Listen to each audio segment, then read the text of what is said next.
Игроки этих команд понимают друг друга без слов, в буквальном смысле. Они реагируют на жесты, движения, читают друг друга взглядом и действуют удивительно слаженно. Второй год уже занимаемся спортом. Неплохо, мы старались. Это спорт, хоккей, очень глубоко у нас. Мне нравится, как играет так уж сильнейший. Вот, надеюсь, что попадет на сборную. Дай Бог, что на следующий год мы попали на Олимпиаду. Хоккей с шайбой – один из самых популярных видов спорта среди глухих, несмотря на то, что это контактная и командная игра. Как признаются сами организаторы и тренеры, отсутствие речи и слуха среди игроков не помеха. Это сказывается лишь на скорости игры. Многие из хоккеистов не уступают профессионалам. Проблема лишь в финансировании. Больше и больше детей хотят играть в хоккей, но для этого нужна действительно поддержка.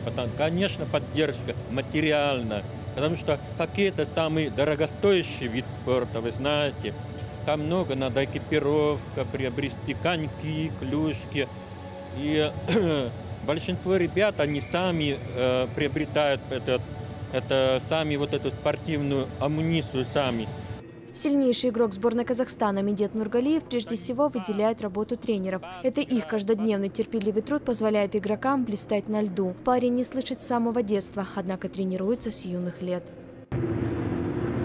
Команда Астаны играет хорошо, уровень поднимается. Моя самая запоминающаяся игра – это игра со сборной России. Как они играют, какая высокая у них техника. Чтобы развивать хоккей с шайбой, нужна поддержка спонсоров, чтобы поддержали. Они тогда лучше будут играть, показывать хорошие результаты.